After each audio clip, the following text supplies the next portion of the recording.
गौसे पाक की करामात ऐसी हैं जैसे सूरज निकला हुआ है। मेरे अजीजों, एक साहब हैं, अब हमारी मोहब्बत किस बात से होनी चाहिए? गौसे पाक रज़ी अल्लाह ताला अन्हु हमारी मोहब्बत इसलिए भी है, कई औलिया इकराम ने ये बातें लिखी भी हैं। फरमाते हैं उनके गौसे पाक रज़ी अल्लाह ताला अन्हु के एक मुरीद भी हैं, वो तकरीबन 14 ऊंटों पर शक्कर के थैले लेकर के सफर कर रहे थे, सामान्य तिजारत लेकर जा रहे थे। रात को एक जंगल में उन्होंने पड़ाव किया और रात वहां गुजारी। तो जैसी ही रात गुजारी, खतरनाक जंगल था, उनके 4 ऊंट सामान समेत गायब हो गए और भारी उनका नुकसान था, बड़ा सामान था उसमें। वो सुबह गमगीन बैठे हुए थे।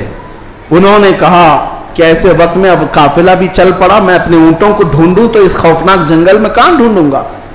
उन्होंने कहा, मुझे मेरे मुर्शिद ने कहा था कि जब कभी तू मुसीबत में आए तो मुझे पुकारना, या शेख अब्दुल कादिर जीलानी शैअन लिल्लाह अल मदद। तो वो बुजुर्ग फरमाते हैं, ये किताब बहजतुल असरार शरीफ में भी मौजूद रिवायत में बयान कर रहा हूं, लफ्ज़ी नहीं कर रहा। कहते मैं वहीं से पुकारना शुरू किया, या शेख अब्दुल कादिर जीलानी शैअन लिल्लाह अल मदद। मैं अभी पुकार ही रहा था, सामने पहाड़ की तरफ एक बुजुर्ग मुझे नजर आए सफेद लिबास में। वो मुझे अपनी तरफ बुलाते रहे, इधर आओ इधर आओ।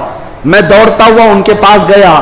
मैं जब उनके करीब पहुंचा तो वहां देखा पहाड़ के नीचे मेरे 4 ऊंट चल रहे थे। मैंने 4 ऊंटों को अपने साथ ले लिया और फिर उस बुजुर्ग से मिलने के लिए आया था, तो वो थे ही नहीं। मैं अपने ऊंटों को लेकर तिजारत में गया, सामान बेचा, उसके बाद फिर बगदाद आया अपने मुर्शिद से मिलने के लिए। तो गौसे पाक ने फरमाया, तेरे 4 ऊंट सही सलामत तो हमने दिला दिए थे। ये गौसे पाक का मकाम है। अजीजा ने गिरामी, वो मदद को पहुंचते हैं, बल्कि ये भी फरमाया, मेरा मुरीद मशरिक में हो और मैं मगरिब में हूं, अगर उसका सतर खुल जाए, अगर वो मुझे पुकारे दिल से, तो मैं उसकी वहीं से सतर पोशी करूंगा, मैं उसके सतर को छुपाऊंगा। ये निस्बतों की बात है। यकीन तुम्हारा कितना मजबूत है, कितना मजबूत है, इस यकीन की बात है। वहां गौसे पाक के खलीफा है, उनके मजार के पीछे ही, उनका मजार हमेशा पानी में रहता है। अबू खमरा उनको कहते हैं। शेख मोहम्मद अल मुत्तकी अल हिंदी, हिंदुस्तान से जो गौसे पाक के जाते थे मुलाकात करने के लिए, उनकी तरबियत के लिए वो रहते थे।